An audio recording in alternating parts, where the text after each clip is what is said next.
Hello students, key to success में आपका स्वागत है। आज हम एक नया topic material inventory cost control सामग्री लागत नियंत्रण के बारे में पढ़ेंगे। ठीक है भाई।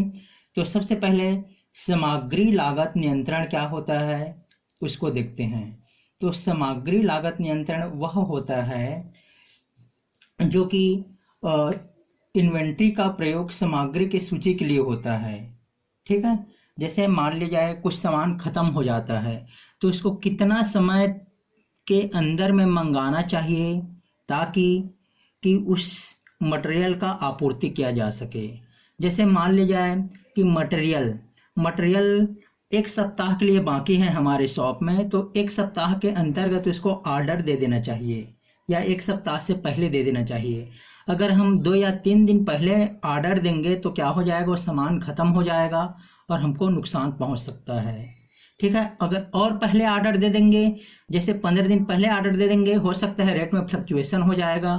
तो ये मटेरियल इन्वेंट्री कंट्रोल ये बताता है कि एक निश्चित समय में हमें क्या करना चाहिए, ऑर्डर देना चाहिए या जो भी मटेरियल है उसको मंगाना चाहिए कि उसमें कोई नुकसान ना हो। ये बताता है कि कब मंगाया जाए, कितना मंगाया जाए, कितना स्टॉक रखा जाए, जिससे क्रय और भंडारण की लागत न्यूनतम हो सके। ठीक है भाई। तो डेफिनेशन से पहले सभी को रिक्वेस्ट है लाइक एंड शेयर जरूर कीजिए। ठीक है। तो सबसे पहले देखते हैं डेफिनेशन इसका। तो डेफिनेशन में क्या है भाई, देखना है। Inventory means a schedule of the time that held a particular point of time। सामग्री सूची का आशय उन मदों की अनुसूची से है जो समय के एक विशेष सूची पर भंडार हो। ठीक है। तो देखो भाई, समय के विशेष सूची का भंडार मतलब होता है कि भंडार ऐसा होना चाहिए कि लागत क्या हो, न्यूनतम हो और जो विक्रय पे कोई प्रभाव न पड़े। ठीक है। यही हमारा समय सूची भंडार है। ठीक है। अब आगे चलते हैं। गुड्स, इसका मीनिंग को देखते हैं। ये तो डेफिनेशन था। Meaning, goods that are the various stage of being made ready for the sale including. जो गुड्स जो बनाया जाता है उसको वेरियस स्टेज में बनाया जाता है। ठीक है। कौन कौन से स्टेज है भाई? तो सबसे पहले है फिनिश्ड गुड है अवेलेबल फॉर सोल्ड। जो फाइनल प्रोडक्ट है जो सेल के लिए क्या रहता है, रेडी रहता है, उसको तुरंत बेच सकते हैं। WIP क्या होता है? Work in progress. तो ये वर्क इन प्रोग्रेस होता है the process of being made. तो उस गुड्स को बना रहे हैं, अभी वो फाइनल प्रोडक्ट नहीं बना है। रॉ मटेरियल क्या होता है? रॉ मटेरियल का उपयोग कोई भी गुड्स बनाने के लिए उपयोग किया जाता है। तो गुड्स को 3 भाग में शामिल किया गया है। देखो भाई क्या क्या है, हिंदी में पढ़ लेते हैं। माल को संदर्भित करता है जो बिक्री के लिए तैयार किए जाने वाले विभिन्न चरणों में है। एक तो फाइनल गुड्स, वो गुड क्या हो गया है, बन गया है। WIP क्या होता है? वो गुड्स बनने की ओर है। और रॉ मटेरियल क्या होता है? उसको रॉ मटेरियल जो फाइनल गुड्स बनाने के लिए उसको उपयोग किया जाता है। ठीक है ना। तो यहाँ तक हमको समझ में आ गया होगा कि सामग्री लागत नियंत्रण क्या होता है। देखो भाई, सामग्री लागत नियंत्रण है ना। सामग्री लागत नियंत्रण क्या होता है?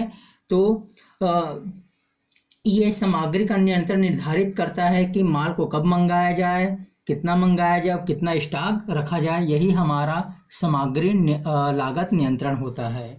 उसके बाद हम लोग नेक्स्ट टॉपिक की ओर चलते हैं और नेक्स्ट है हमारा ऑब्जेक्टिव ऑफ इन्वेंट्री कंट्रोल। जो इन्वेंट्री कंट्रोल है उसका क्या उद्देश्य है, उसका मेन उद्देश्य क्या है उसको देखते हैं। ठीक है। तो सबसे पहले है सामग्री की उपलब्धता, अवेलेबिलिटी ऑफ मटेरियल। ठीक है। तो इसमें यह बताया गया है पहला उद्देश्य इसका। इस उद्देश्य को फर्दर 2 भाग में बांटा जा सकता है। पहला है आपका ऑपरेटिंग ऑब्जेक्ट। क्या ऑब्जेक्ट है? पहला है आपका ऑपरेटिंग ऑब्जेक्ट। ये ऑपरेटिंग ऑब्जेक्ट में लिख दिया गया है इसको, ऑपरेटिंग ऑब्जेक्ट। ठीक है। ऑपरेटिंग ऑब्जेक्ट को फर्दर बांटा गया है इस कैटेगरी में। तो सामग्री की उपलब्धता, सामग्री की उपलब्धता मतलब यह है कि सामग्री की सतत उपलब्धता बनाना चाहिए। ठीक है। जिससे उत्पादन कार्य क्या है, सुगमता से चलता रहे। कि ऐसा नहीं होना चाहिए कि सामग्री खत्म हो गया फिर कार्य भी क्या हो जाता है, रुक हो जाता है ना। तो सामग्री का उपलब्धता क्या रहना चाहिए, निरंतर बेसिस पे रहना चाहिए। ठीक है। दूसरा है एवॉइडेंस ऑफ वेस्टेज, क्षय को रोकना। किसको रोकना भाई, क्षय को रोकना होता है। ठीक है।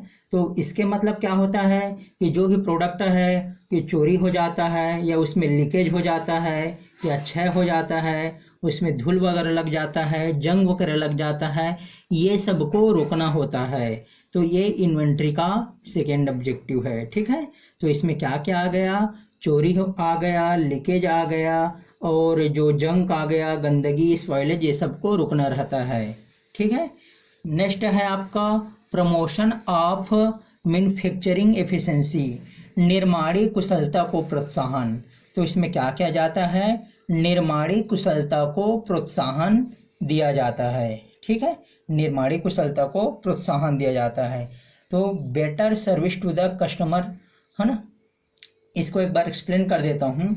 निर्माणी कुशलता को प्रोत्साहन कैसे दिया जाता है भाई, तो इसमें उचित समय में उचित मात्रा और उचित किस्म, उचित क्वालिटी का मटेरियल उपलब्ध कराना होता है। ठीक है। नेक्स्ट है better service to customer, customer को हमेशा अच्छा सर्विस देना चाहिए, है ना। उसको स्टॉक में ध्यान रखना चाहिए कि स्टॉक खत्म थोड़ी हो गया है, स्टॉक ज़्यादा थोड़ी हो गया है, उसका प्राइस कैसा है, उसका क्वालिटी कैसा है, ये सब में कस्टमर को सर्विस देना चाहिए। ठीक है। नेक्स्ट है विभिन्न स्तरों का निर्धारण करना, डिटर्मिनेशन ऑफ डिफरेंट लेवल। तो डिफरेंट लेवल देखो बहुत सारे लेवल है, जैसे minimum level, maximum level, reorder level, है ना। ये सब के बारे में पढ़ेंगे, उसको निर्धारण करना चाहिए। ठीक है। नेक्स्ट है इफिशिएंट सिस्टम ऑफ स्टोरेज, सामग्री संग्रहण की कुशल व्यवस्था। अब इसके मतलब क्या होता है भाई, जो लेखा जोखा कर रहे हैं, जो माल की सुरक्षा कर रहे हैं, उसको अच्छे से संग्रहण एवं कुशल व्यवस्था करना चाहिए कि कहीं पे खराब ना हो या अधिकतम ना हो, है ना। तो उसको वो रखने की व्यवस्था करना चाहिए भाई। नेक्स्ट है आपका फंक्शनल ऑब्जेक्टिव। क्या ऑब्जेक्टिव है भाई, फंक्शनल ऑब्जेक्टिव है ना। फंक्शनल ऑब्जेक्टिव देखो, फंक्शनल ऑब्जेक्टिव में क्या होता है, फाइनेंशियल ऑब्जेक्टिव, है ना। फर्स्ट है आपका ऑपरेशनल ऑब्जेक्टिव पढ़े, उसके बाद हम लोग क्या पढ़ेंगे, फाइनेंशियल ऑब्जेक्टिव पढ़ेंगे। देखो भाई फाइनेंशियल ऑब्जेक्टिव में क्या है, तो ऑप्टिमम इन्वेस्टमेंट। ऑप्टिमम इन्वेस्टमेंट ये होता है कि न ज़्यादा इन्वेस्टमेंट करना चाहिए न कम इन्वेस्टमेंट करना चाहिए, बस आवश्यकता अनुसार ही इन्वेस्टमेंट करना चाहिए, जिससे क्या होता है, बेनिफिट होता है। ठीक है। नेक्स्ट है मिनिमम कास्ट ऑफ इन्वेंट्री, जो इन्वेंट्री है उसका मिनिमम जो कास्ट है उसको निर्धारण करना चाहिए, है ना। मिनिमम कास्ट का मतलब यही होता है कि जो आदेश लागत है, ऑर्डरिंग कास्ट है, वाहन लागत है, कैरिंग कास्ट है, वो न्यूनतम रहे। ठीक है। ज़्यादा रहेगा तो प्रोडक्ट का रेट भी क्या हो जाएगा, ज़्यादा हो जाएगा, है ना। नेक्स्ट हम लोग चलते हैं, अब है ऑप्टिमम स्टॉक टर्नओवर। तो ऑप्टिमम स्टॉक टर्नओवर, अनुकूलतम स्टॉक टर्नओवर, जो स्टॉक है उसको अनुकूल रखा जाए, है ना। तो इसके लिए एक फार्मूला बताया गया है, स्टॉक टर्नओवर रेशियो। तो स्टॉक टर्नओवर रेशियो में क्या होता है, कास्ट ऑफ गुड्स सोल्ड और यहाँ पे डिवाइड बाय एवरेज स्टॉक, है ना। तो इसमें ये होता है कि जो कास्ट ऑफ गुड्स सोल्ड और एवरेज स्टॉक ये बताता है कि हमारा स्टॉक टर्नओवर कैसा है ना। तो यही आपका बेस्ट रहता है, cost of goods sold divide by average stock, इसको ध्यान में रखना चाहिए। अब नेक्स्ट देखते हैं भाई हम लोग, नेक्स्ट है हमारा मेथड, है ना। तो मेथड है method and technique of material inventory control. तो देखो कौन कौन से मेथड है भाई, तो एक है हमारा बजटरी टेक्निक है, दूसरा है सेलेक्टिव इन्वेंटरी टेक्निक है, इकोनॉमिक ऑर्डर क्वांटिटी टेक्निक है, determination of limit and level technique है भाई, और एक दो टेक्निक है जो मैं अभी लिख रहा हूँ। देखो यहाँ पे 4 है, जो जिसमें से इकोनॉमिक ऑर्डर क्वांटिटी और है आपका determination of limit and level material, ये हमारा मोस्ट इम्पॉर्टेंट टेक्निक है। ठीक है,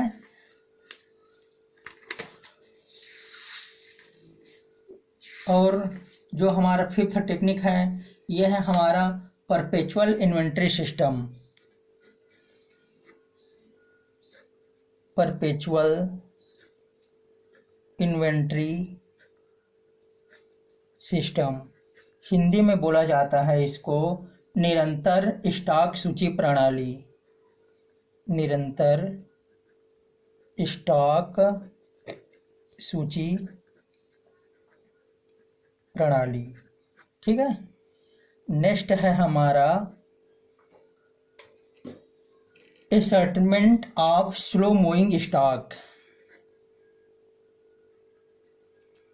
ascertainment of slow moving stocks, stock की धीमी गति से खपत का ज्ञान।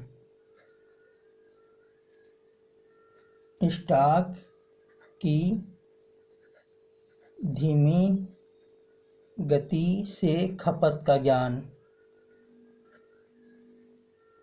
ये है भाई, है ना। तो चलो हम एक बजटरी टेक्निक को पढ़ते हैं। ठीक है भाई, बजटरी टेक्निक में क्या होता है, तो देखो भाई बजटरी टेक्निक में क्या होता है, ध्यान से देखना है। ये है हमारा बजटरी टेक्निक। तो बजटरी टेक्निक में ध्यान से सुनना है, जो हमारा रॉ मटेरियल है और स्टॉक क्रय करने के लिए मात्रा व मूल्य को दिखाते हुए बजट बनाना है।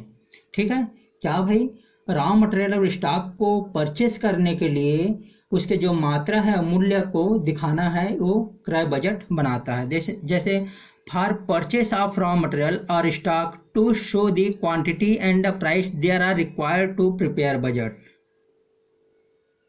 ठीक है, नेक्स्ट है it help in control in which the actual result are help with the budgeted result. तो ये क्या करता है भाई, एक्चुअल रिजल्ट को बजटेड रिजल्ट से कंपेयर किया जाता है। तो यहाँ पे एक बात और ध्यान रखना है, the purchase of raw material of stock to show the quantity and the price there is the requirement to prepare budget. यहाँ पे रॉ मटेरियल और स्टॉक को क्रय करने के लिए मात्रा व मूल्य को दिखाते हुए बजट बनाया जाता है। तो इसमें देखो भाई, following point keep in mind. तो इसमें ये बताया गया है कि how many stock are available, कितना स्टॉक अवेलेबल है उसको दिखाना चाहिए। दूसरा है nature of stock. Nature of stock में देखना है जो गुड्स है वो पेरिसेबल नेचर का है, पेरिसेबल या किस नेचर का है उसको देखना चाहिए। तो इसमें ये बताया गया है पेरिसेबल नेचर मतलब शीघ्र खराब होने वाली वस्तु है क्या, ये खराब होने वाली वस्तु है या इसमें ये क्या बोलते हैं नॉन पेरिसेबल मतलब जो खराब होने वाला नहीं है, ये सीजनली है, मौसमी है, ये सबको देखना चाहिए।